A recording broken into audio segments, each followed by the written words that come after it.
Assalamualaikum warahmatullahi wabarakatuh. Selamat Waalaikumsalam berjumpa warahmatullahi. kembali pada teman-teman setia Basnas dalam Bincang Basnas Kabupaten Cirebon.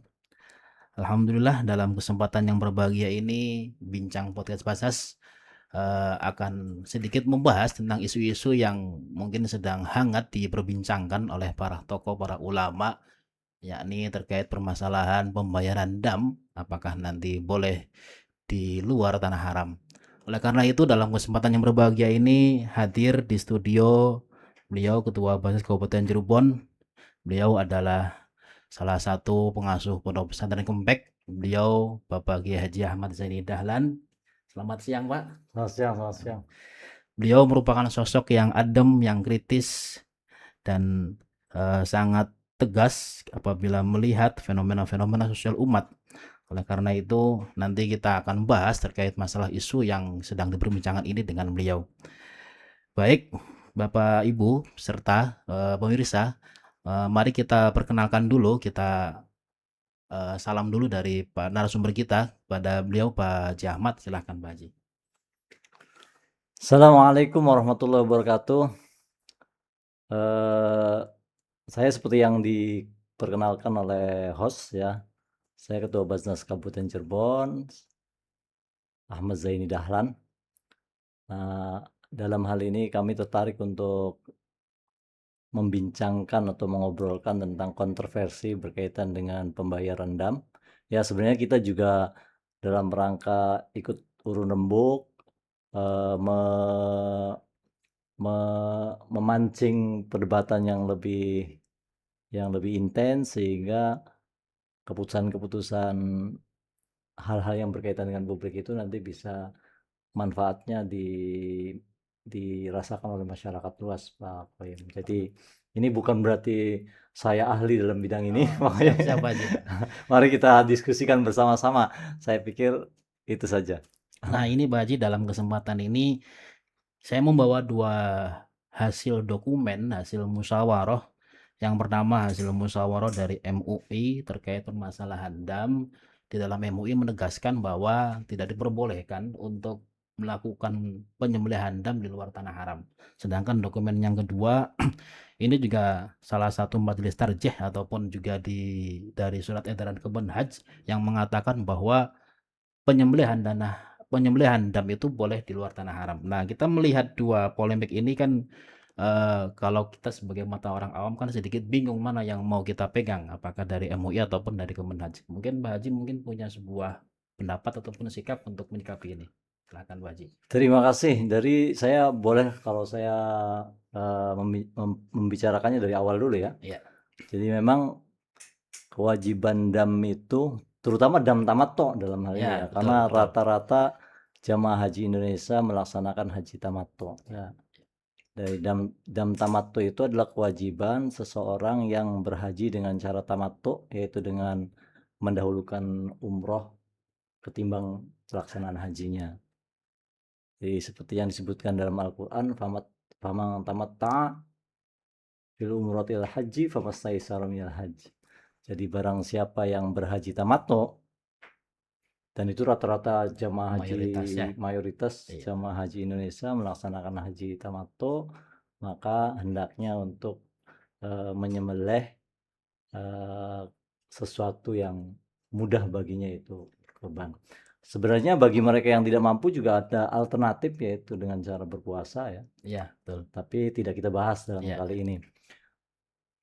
Nah, memang dalam beberapa tahun ini ada isu-isu ya, atau ya bukan isu, merupakan sudah diperbincangkan secara publik bahwa dam tamattu itu sebenarnya merupakan potensi yang besar ya, kalau misalnya itu bisa dimaksimalkan. Seperti kita tahu selama ini kan dam tamattu dilaksanakan di Mekah Iya, tanah ya, haram ya. di tanah haram, disembelih di sana dan didiskusikan di sana. Nah, tapi kita tahu, seperti kita tahu kan, negara Arab Saudi kan lumayan negara dalam tanda kutip negara kaya ya, sehingga relatif jumlah orang fakir miskin di sana semakin sedikit semakin sedikit. Oleh karena itu kemudian berkembanglah wacana di mana penyembelihannya di sana, akan tapi Disalurkan distribusinya di luar ya. haram. Itu juga Iya. sebenarnya dari awal sudah merupakan kontroversi. Nah, kemudian dalam beberapa 2 tahun terakhir ini Iya, justru Indonesia bagaimana cara dapat ya. Indonesia, Heeh. bagaimana caranya agar dam itu bisa disembelih di sini Disembelih di dan sini. distribusikan di sini. Bayangkan saja kalau misalnya, ya ini sih kita tidak mengkalkulasinya dari jumlah materi ya, tidak itu, tapi bagaimana kita mencari yang terbaik lah berdasarkan hukum-hukum agama.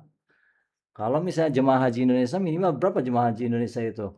Ada sekitar ratusan ribu kan? Ada. Ya, kalau misalnya per orang itu setahu saya sekitar 3 jutaan lah, tinggal dikalikan saja. Ini kan potensi ekonomi yang sangat besar, dan kalau misalnya eh, dana dam itu kemudian bisa Kelola ya. dikelola di sini, disembelih di sini dan disalurkan kepada mereka yang membutuhkan di sini, maka manfaatnya akan sangat terasa untuk masyarakat Indonesia barangkali. Itulah kontroversi Iya, yang terjadi. Memang akhirnya tadi seperti yang disebutkan oleh host itu, jadi ada dua pendapat ya, Ya.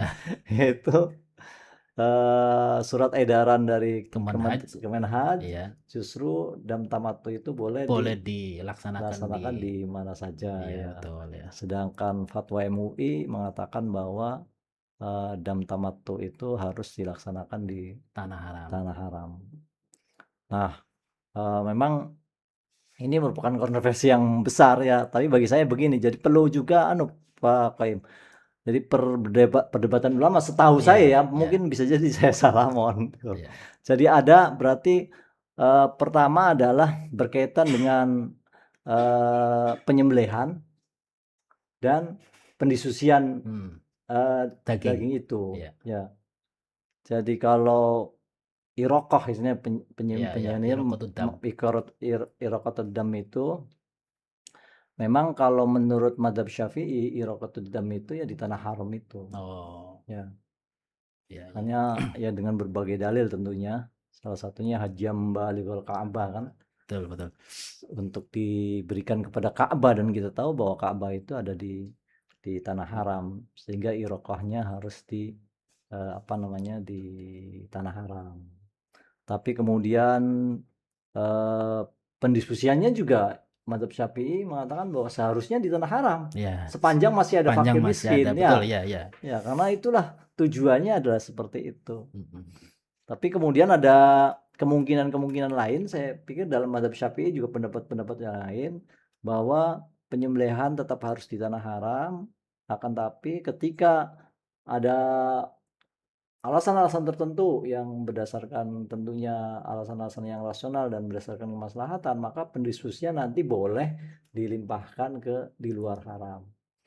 Dan itu menurut saya salah satu pendapat dari madzhab Hanafi kalau nggak salah, bahwa penyembelihan tetap di tanah haram, tapi pendiskusian di luar tanah haram. Dan sebenarnya hal inilah yang beberapa tahun kemarin itu yang berjalan ya. Betul, Ya, betul. jadi kita tetap bayar di lembaga-lembaga resmi Ar-Rajhi misalnya, atau nggak tahu sekarang bank-bank di Arab Saudi sana. Kemudian dari Arab Saudi membuat daging-daging dam itu diolah, di packing, kemudian hasil packingnya itu disebarkan ke, ada yang ke Afrika, sebagian juga ada ke Indonesia dan lain sebagainya, kepada mereka yang membutuhkan. Itu kalau menurut saya. Kemudian sekarang dengan fenomena, saya sendiri kan pernah haji juga, dan saya ya ikut juga ke sana misalnya, melihat bagaimana penyembelihan itu. Sepertinya kok daging kambing yang disembelih di sana itu, terutama yang tidak melalui yang resmi ya, kan banyak tuh juga yang melalui para orang-orang yang menetap di sana, atau itu disembelih sepertinya setelah sembelih dibuang gitu. Bukan dibuang, dikumpulkan. Saya juga dalam tanda kutip bertanya-tanya, ini kira-kira daging kambingnya dimanfaatkan secara benar atau tidak saat itu. Ya memang ini kan merupakan kurang maksimal pemanfaatannya. Oleh karena itu makanya kemudian ada pendapat bagaimana kalau misalnya iroqatud dam atau dabahnya itu juga di luar tanah haram dan disebarkan juga, didiskusikan di Di luar luar tanah tanah haram. haram. Dan itulah yang kemudian Iya, iya. timbul surat edaran Kementerian Haji itu. Saya pikir di NU juga, di NU itu juga sebenarnya kan keputusannya hampir sama dengan MUI pada Iya. awalnya, tapi kemudian berusaha untuk direvisi ya, ditinjau ulang, yang Nazatun Nazar katanya.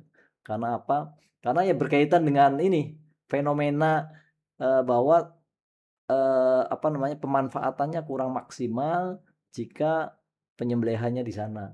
Meskipun pendiskusian bisa di luar ya. Atau bisa jadi mungkin pemanfaatan akan lebih maksimal kalau misalnya penyembelihannya di tanah air sekaligus juga pendiskusiannya di tanah air. Nah, ini sangat menarik sekali ya. Mungkin yang perlu kita lebih pahami bersama itu sebenarnya siapa sih Pak Haji penentu regulasi dalam pembayaran dam itu, apakah itu di tanah haram ataupun tidak. Di samping tadi melihat pendapat-pendapat ulama ya, tentunya dalam praktek kita dalam keseharian ataupun praktek dalam pembayaran haji, sebenarnya siapa sih yang bisa menentukan bahwa ini harus di sini ataupun tidak? Apakah pemerintah setempat ataukah mungkin majelis ulama setempat, atau memang ada lain gitu yang menjadi sebuah faktor untuk menetapkan itu yang jadi sebagai hukum umumnya gitu Pak Haji. Ya memang seharusnya ini kalau misalnya ini boleh dikatakan masalah khilafiyah ya. Ini kan taruhlah masalah khilafiyah ya, Oh karena iya, iya. sebenarnya kan ada juga yang sebagian pendapat ya, Iya, meskipun itu iya. kaul yang sangat yang tidak kuat ya, itu bahwa eh, baik itu penyembelihan atau pendiskusian, sepanjang ada kemaslahatan di dalam, ada alasan-alasan rasio-rasio tertentu, saya pikir ada ulama yang berpendapat bahwa itu bisa dilakukan di luar haram. Nah, oleh karena itu dalam hal ini saya pikir yang bisa menentukan dari kedua pendapat itu mana yang lebih baik diadopsi misalnya untuk kebijaksanaan perhajian di Indonesia, ya Iya. berarti pemerintah, dalam hal ini Oh, Kementerian Kementerian Haji. Haji itu yang Ya, di bawah naungan itu gitu ya. yang memang ya tentunya Kementerian Haji harus mendapat masukan dari para ulama, dari Mempertimbangkan semua mempertimbangkan pendapat-pendapat. sebuah pendapat dari MUI, dari NU dan lain sebagainya. Jadi ada hal yang menurut saya begini ya, saya lebih setuju ya, nggak tahu ini benar atau tidak. Saya lebih setuju karena memang yang saya dengar dari MUI itu, karena bagaimanapun yang namanya haji itu sifatnya ta'abudi, lebih banyak yang Iya. ta'abudi lah. Ya karena ya tentunya praktek-praktek haji kan seperti mencium hajar aswad, sa'i, Gitu ya. kemudian lontar, Tawaf dan itu sebagainya. bagaimanapun juga ya akan sulit dirasionalkan lah Iya, iya ya. betul. Ya meskipun Bukan ada ta'abudi usaha-usaha ya. untuk merasionalkan, tapi memang lebih menekankan kepada ta'abudi itu. Oleh karena itu menurut MUI mengatakan bahwa ya sudah, dam juga karena ini sebuah perintah, kita ta'abudi saja. Jadi Bagian tidak, daripada prosesi ya, ibadah haji Pak jadi Haji ya. tidak perlu mempertimbangkan mana yang Maslahat dan maslahat sebagainya atau gitu alasan ya. apapun Alasan ya. ya betul. Tapi biasanya ini karena dam ini konsekuensinya kan berkaitan dengan yaitu dana ya, Iya, pemanfaatan dana kan. Jadi berkaitan dengan apa namanya, bidang ekonomi lah. betul. Oleh karena itu saya lebih setuju di dalam bidang-bidang ekonomi seperti ini ya, seharusnya sisi ta'akulinya juga harus lebih dipertimbangkan juga. Ya memang ini juga perdebatan lama di Iya, betul, zakat betul. juga kan, Iya, iya. bagaimana zakat itu dikembangkan Yang sehingga kemudian, dulu tidak ada profesi, sekarang iya profesi dulu ada ada profesi, gitu ya. sekarang ada Iya, profesi, iya, jadi kemudian zakat juga bagaimana zakat produktif iya dan lain betul. sebagainya. Memang nah karena dam itu meskipun ini bagian dari Prosesi proses ibadah ibadah haji, akan tapi karena ini berkaitan dengan dana, ekonomi gitu ya. ya berkaitan dengan apa, Ada nilai ada ekonomi. nilai ekonomisnya, Iya. sehingga mungkin pertimbangan ta'akuli juga perlu dikedepankan. Ya memang kita harus seimbang saja lah. Ya pada dasarnya sepanjang di apa, penyembelihan masih bisa di apa namanya, di tanah haram dan pendiskusian juga memungkinkan, ada fakir miskin di Iya, sana, betul. ya tentunya lakukanlah itu sesuai dengan yang biasa-biasa. Tapi dengan fenomena sekarang bahwa tentunya akan lebih maksimal bisa didistribusikan di Indonesia, apa disembelih di Indonesia, didistribusikan di Indonesia. Mungkin itu juga sebuah pendapat alternatif yang bisa dikaji kemungkinan, dan itu saya pikir Kementerian Haji sudah membuat edaran semacam itu. Itu menurut pendapat saya ya. Iya, iya, iya. Ya, tapi memang yang perlu juga ada jadi untuk lebih tegasnya ya memang harus dikelola secara maksimal juga di Indonesia kalau memang Iya, betul. jadi tidak hanya kemudian dipasrahkan begitu Ya. saja. Tentu juga harus ada regulasi, Harus ada regulasi ya, regulasi yang mengaturnya dan ya, lain ya. sebagainya. Sehingga betul-betul kalaupun dam Tamattu itu bisa dibayarkan di Indonesia, disembelih di Indonesia dan dimanfaatkan di Indonesia, betul-betul bermanfaat. Yaitu pada intinya kan untuk mengangkat kehidupan fakir miskin itu. Ya, itu tadi ya. Nah, jadi kalau misalkan berarti kesimpulan yang saya tangkap itu Iya, kalau iya. misalkan di tanah haramnya itu sudah tidak memungkinkan, tidak boleh untuk menyembelih tanah haram, tidak boleh untuk mendistribusikan di tanah haram karena sudah tidak ada fakir miskin, maka bisa kemungkinan itu boleh untuk ditarik di luar tanah Saya pikir haram. Itu Pak Haji ya. ada pintu untuk Nah, berarti itu membuka mungkin ini. PR para Ya, ulama, para tokoh-tokoh kita mungkin untuk mengkaji lebih jauh supaya memang itu bisa menjadi sebuah pertimbangan bagi Kemenhaj ataupun pemerintah kita untuk dijadikan sebagai regulasi yang tetap gitu ya, sehingga tidak ada perdebatan-perdebatan lagi ataupun kontrak lagi di kemudian hari mungkin Pak Haji, mungkin itu ya. ya. Baik, mungkin itu ya yang dalam bincang kali Dan ini ya. tentunya Pak, saya pikir gini, karena kita juga punya lembaga Baznas ya, ini Oh ya, sebuah ya, harapan dari orang Baznas ya, betul betul ya. tentunya eh, lembaga yang paling dalam tanda kutip punya wewenang ya, meskipun Iya. ya memang harus diatur sedemikian rupa, diawasi sedemikian rupa, bahwa ketika nanti suatu saat misalnya ada kesepakatan pengelolaan dam itu bisa disembelih di Indonesia dan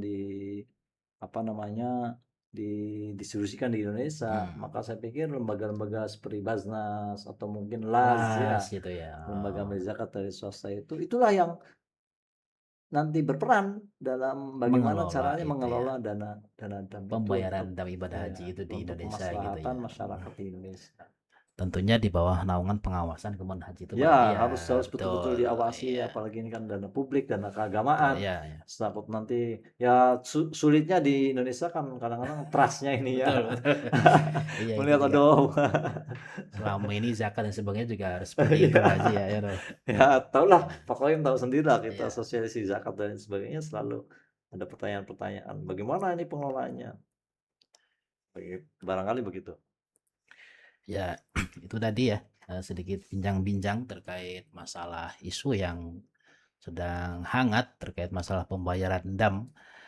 Jadi dalam kesempatan kali ini bincang Basnas tidak untuk menghukumi, tidak untuk membenturkan antara satu pendapat, tapi dalam kesempatan bincang Basnas ini hanya kita mencoba untuk mengambil apa namanya hikmah-hikmah ataupun bagaimana supaya nanti polemik-polemik ini tidak terjadi di kemudian hari gitu ya. Ini sebagai masukan-masukan bagi para pemangku kebijakan baik pemerintah ataupun kementerian untuk bisa memberikan sebuah keputusan yang lebih bijak mengakomodir semua pihak sehingga tidak lagi terjadi ada sebuah kontra. Karena kalau kontra pasti yang bingung itu bukan pemerintah tapi yang bingung adalah kita sebagai orang-orang di bawah gitu ya. Terima kasih gitu ya. Mungkin dalam kesempatan kali ini ya tidak terasa Pak Haji kita sudah agak lama ini. Ya, mudah-mudahan bincang podcast Basnas dalam kesempatan yang berbahagia ini bisa menambah sedikit wawasan khususnya bagi kami dan umumnya bagi para sahabat-sahabat setia Basnas. Mudah-mudahan bisa mendapatkan ilmu yang bermanfaat dan tentunya kami ya sebagai lembaga Basnas terus mengajak kepada seluruh sahabat-sahabat Basnas, masyarakat Kabupaten Cirebon untuk senantiasa menyalurkan zakat, infak dan sedekahnya kepada Basnas Kabupaten Cirebon. Insya Allah kami akan menjaga, mengelola dan menunaikan dan menyalurkan dana zakat infak sedekah Anda kepada mustahik-mustahik, kepada masyarakat-masyarakat yang membutuhkan di masyarakat Kabupaten Cirebon. Mungkin Itu Pak Haji mungkin ada closing statement dari Pak Haji? Itu ya Mangga, itu silakan. saja. Jadi silakan dikaji lebih lebih lanjut ya, mana yang terbaik ya saya pikir kalau misalnya menjadi sebuah keputusan, jadikanlah sebuah keputusan yang resmi, sehingga tadi masyarakat di bawah itu soalnya ada beberapa yang sudah bayar dam ternyata Ah, iya betul ya. ada dan lain sebagainya, akhirnya dialihkan dan lain sebagainya. Barangkali nanti masyarakat di bawahlah yang merasa kerepotan. Itu saja sebenarnya, anunya. Terima kasih barangkali. Oke, para sahabat-sahabat Basnas, kami undur diri ya, hari pamit. Mungkin nanti next time kita kembali berjumpa kembali dengan session dan tema yang berbeda. Kami selaku host, saya Kang Koyim dan beliau narasumber Pak Haji Ahmad pamit undur diri. Assalamualaikum warahmatullahi wabarakatuh.